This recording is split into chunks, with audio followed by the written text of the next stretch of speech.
a quiet, misty town nestled in the shadow of a jagged mountain range. There lived a widow named Clara and her daughter, Evie. The two were inseparable, bound not only by love, but also by a shared and peculiar condition. Their faces, pale and porcelain smooth, resembled the delicate craftsmanship of antique dolls. Large, glassy eyes blinked rarely. Lips were unnaturally red and shaped into the faint suggestion of a smile that never faded. The people in town called them the doll faces, and though no one dared confront them, whispers of unease followed the pair wherever they went. Clara rarely ventured far from their crumbling Victorian home, but Evie, young and curious, often played in the nearby woods. She would hum soft melodies while cradling an old porcelain doll that matched her eerie appearance. The doll's name was Lila, and it had belonged to Clara as a child. Lila, with her flaxen curls and unblinking eyes, seemed more than just a toy. She seemed alive. The doll had been in Clara's family for generations, passed down from mother to daughter. Each woman who owned it shared the same fate. Their faces grew smooth and pale, losing the imperfections of human skin. Their features became delicate, symmetrical, and unnaturally beautiful, but they paid the price of their humanity. The men in the family, meanwhile, were never afflicted, but they all disappeared under mysterious circumstances, leaving their wives to raise their daughters alone. Clara had always told Evie that Lila was a protector, though she never explained what she protected them from. "She'll keep you safe, my love," Clara would say, smoothing Evie's jet black hair. But Evie felt uneasy around the doll. Its painted eyes seemed to follow her, and its faint smile, identical to her own, felt like a sinister mockery. One night, while Clara was busy sewing in the dimly lit parlor, Evie crept into the attic. She'd always been warned not to go there, but her curiosity had grown too strong. Dust motes danced in the air as she climbed the rickety ladder, her candle casting flickering shadows on the walls. The attic smelled of mildew and secrets. Old trunks and furniture loomed in the corners, shrouded in white sheets. But what caught her attention was a leather-bound journal resting atop a chest engraved with the word salvation. The journal belonged to Clara's grandmother, Beatrice.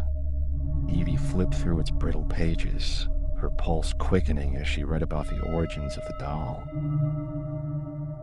Beatrice had been a toy maker, celebrated for her lifelike creations. But her obsession with perfection led her to forge a pact with something dark. She had carved Lila from cursed wood and painted her features with pigments mixed with her own blood. The doll's charm granted beauty and protection to its owners, but it demanded a sacrifice. Every generation would lose one family member to the curse. Evie's hands trembled as she read the final entry. The doll grows stronger with each life it claims. If it takes the girl, it will walk as one of us. That night, Evie dreamt of the doll.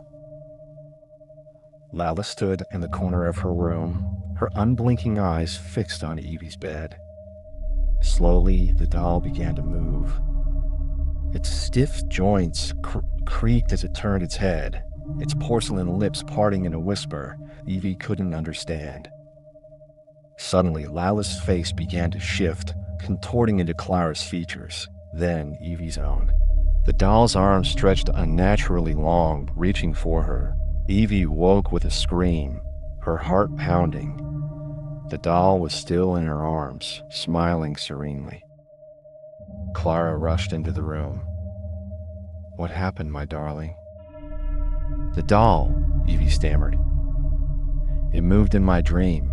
It's alive, Mama. It's watching me." Clara's expression darkened. She sat on the edge of the bed and took Evie's hands in her own. "Listen to me, Evie. Lila has protected us for generations.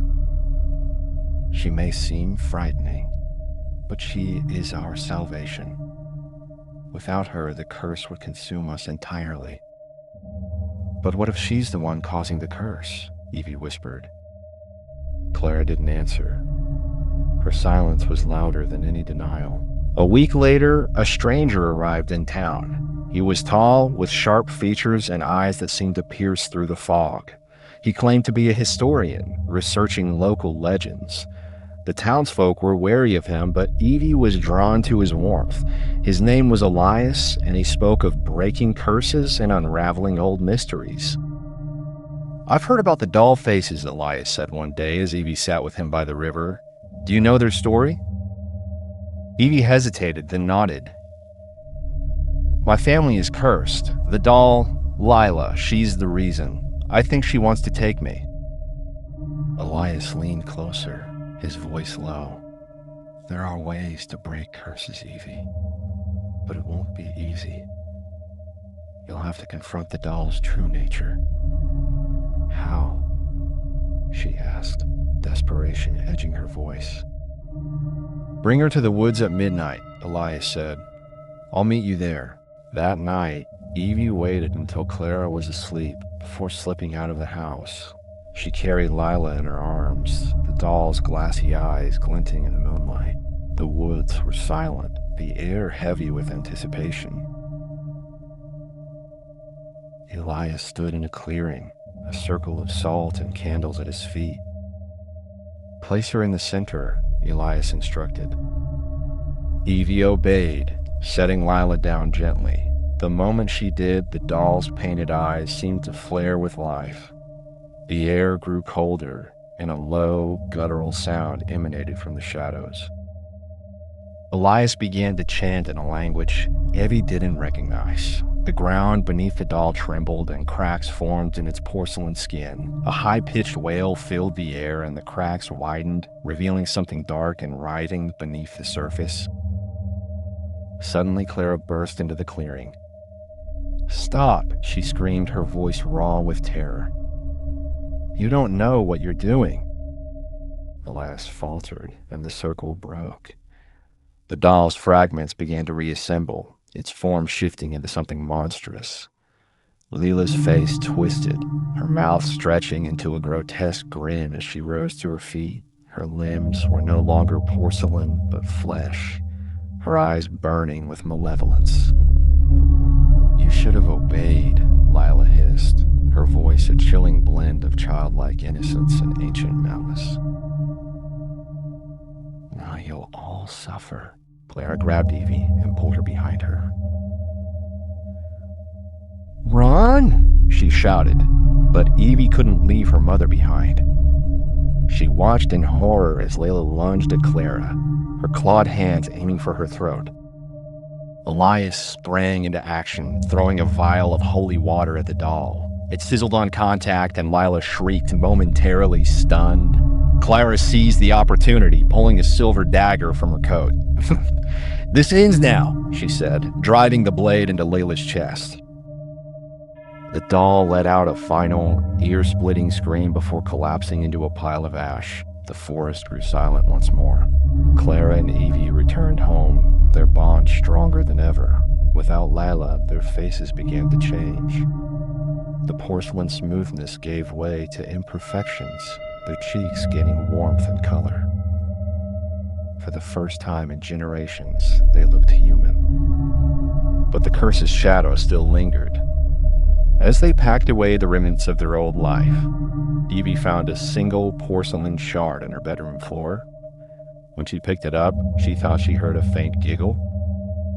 The doll was gone, but its smile remained. Weeks passed, and life seemed to return to normal for Clara and Evie. The townsfolk began to warm to them as their human features replaced the eerie porcelain mask. Yet Evie couldn't shake the feeling that something was wrong. The porcelain shard she had found now sat on her desk, and at night it seemed to glimmer faintly in the moonlight. One evening, as Clara prepared dinner, Evie heard a faint scratching sound coming from the attic. The memory of her previous venture there sent shivers down her spine, but something compelled her to investigate. She climbed the ladder cautiously, her steps slow and deliberate. As she reached the top, she froze. The attic was bathed in an otherworldly glow, and at its center stood Lola, whole again. "Hello, Evie," the doll whispered, her voice soft but chilling. "Did you think it would be that easy?" Evie backed away, her heart hammering in her chest. Lila's once glassy eyes now burned with a fiery intensity, and her porcelain skin shimmered with an ethereal light. The doll stepped forward, her movements eerily fluid. "I'm bound to you, little one. You cannot destroy what I am." Evie screamed and bolted down the ladder, slamming the attic door shut behind her. She rushed to Clara, her words tumbling out in a panicked frenzy. Clara's face grew pale as she listened. "It's not possible," she whispered. "The dagger. It should have ended her." The next morning, Elias returned to their home, summoned by Clara's urgent message. He examined the porcelain shard with a frown. "The curse runs deeper than I thought," he admitted. "Lila isn't just a doll, she's a vessel. Destroying her physical form only releases her spirit. To end this, we must destroy the source of her power." "And what is the source?" Evie asked, her voice trembling. Elias hesitated. "The pact your ancestor made. The Toymaker's blood still binds Lila. We need to find the original contract and sever the connection." Their search led them deep into